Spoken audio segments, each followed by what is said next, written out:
Do you ever feel like you're hitting a wall with your training? What if there was a way to lift heavier, move faster, and actually feel stronger without completely burning out?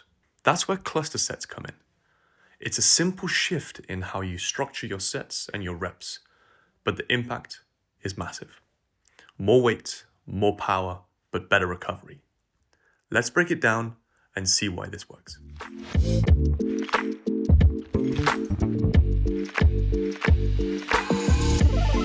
So in the last video, we talked about progression and ideas to help you progress over a long period of time. Today, I'd like to talk about a very simple concept that could help you if you're an intermediate trainee. This means that you're someone that has been training for a set period of time, got to your zero, you're kind of looking to push into more inspirational, aspirational levels. The concept, very simply, is called cluster sets. Now, if you're someone that wants to push on their strength, you really want to push the levels of what you're currently doing, but you're struggling to find the right intensity, and you can't maintain this intensity for the required amount of time, a cluster set is incredibly useful. So a traditional set would be something like this. Let's say we're taking a 5x5, so 5 sets of 5 repetitions.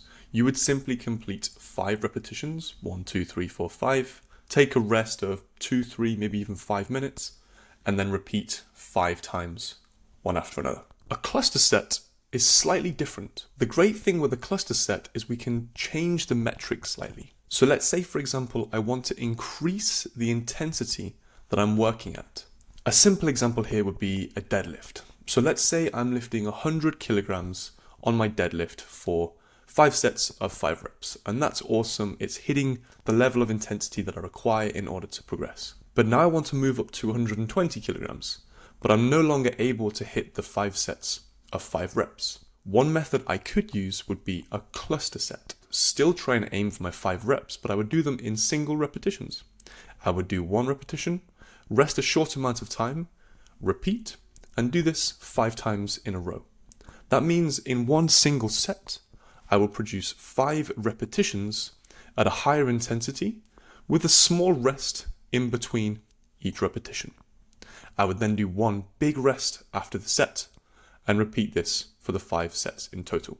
One example of using cluster reps is in my own training. For the last few months, I've been working on the one-arm chin-up. And what I was doing was building up to 5 sets of 5 reps with my archer chin-ups. And once I hit that level, I then moved on to a next progression. The next progression is harder, it's more intense. So therefore, I wasn't able to hit the volume that I wanted to. What I decided to do, and it was the minimal assisted chin-up. So I'm pulling on my one arm, and I'm using just a couple of fingers on my supporting arm to help me as little as possible. In order to get a volume of at least 3 repetitions per set, per arm, what I was doing was cluster singles. So I'd still do my 5 sets, but I would simply do a single rep, come down slowly, rest 10 to 20 seconds, and repeat. Do this 3 times, change arms, everyone's happy. Over time, I can slowly try and build this set volume of working from 3 reps up to 5 reps per arm, and ultimately then start trying to link repetitions together. Just one simple way that you can use cluster reps to help push your practice on. So why does this work so well, and what kinds of ways could we use it? Well, number 1, we have more strength gains. Producing force at a higher intensity, of course, will increase strength adaptations. Since you're having mini breaks between each of the repetitions, you're therefore allowing yourself to slightly rejuvenate, recover, and therefore maintain a higher force output for a longer period of time. When you do 1 rep after another with no rest, of course, there is an accumulated fatigue. So your ultimate force output, your maximal force output, will slowly reduce the more repetitions that you do. If you do, for example, this 5x5 method with the cluster sets, every single time you do a repetition, you have a small rest.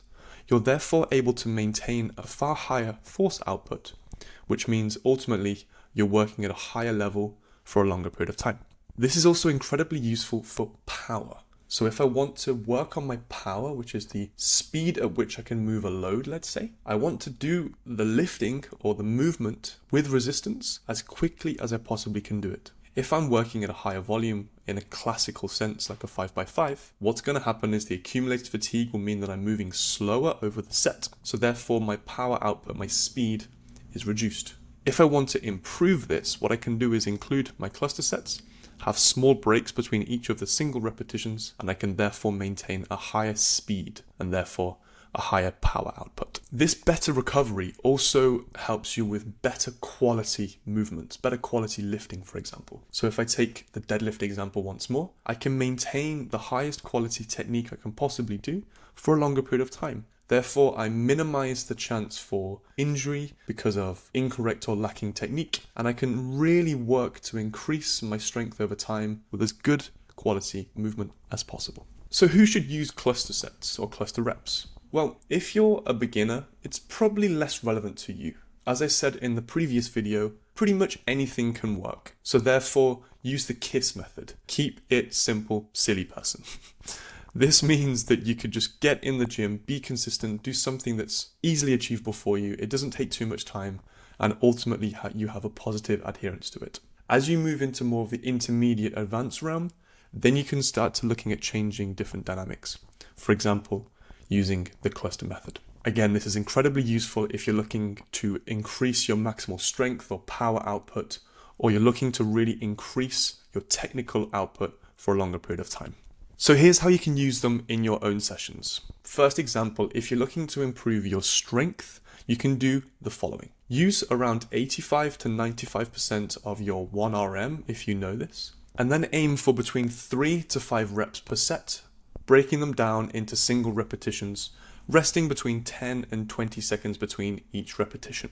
If you're looking to improve your power, you need to reduce the intensity slightly, looking at around 50 to 70% of your 1 repetition max, moving the load as quickly as you possibly can. You can use the same repetition rep range, somewhere between 3 to 5 up to even 6 repetitions. And you can even use this for muscle gain, for hypertrophy. You can aim somewhere between 70 to 80% of your 1RM and look for a slightly higher volume of repetitions in a given set. So maybe looking at 6, 8, even 10 repetitions. And here what I like to do is cluster them into doubles or triples. So for example, I could do 5 reps of doubles. So I do 2 reps, rest 10, 20 seconds, 2 reps, so on and so forth, ultimately accumulating a slightly higher volume per set. So if you're an intermediate trainee and you're looking to progress, cluster reps, cluster sets can be an awesome way for you to do so. If you find this helpful, please feel free to subscribe, like, and even send this to your friends and family. And if you need some further advice, please feel free to comment and I will get back to you as soon as I possibly can. I hope that video was useful for you. Keep figuring things out.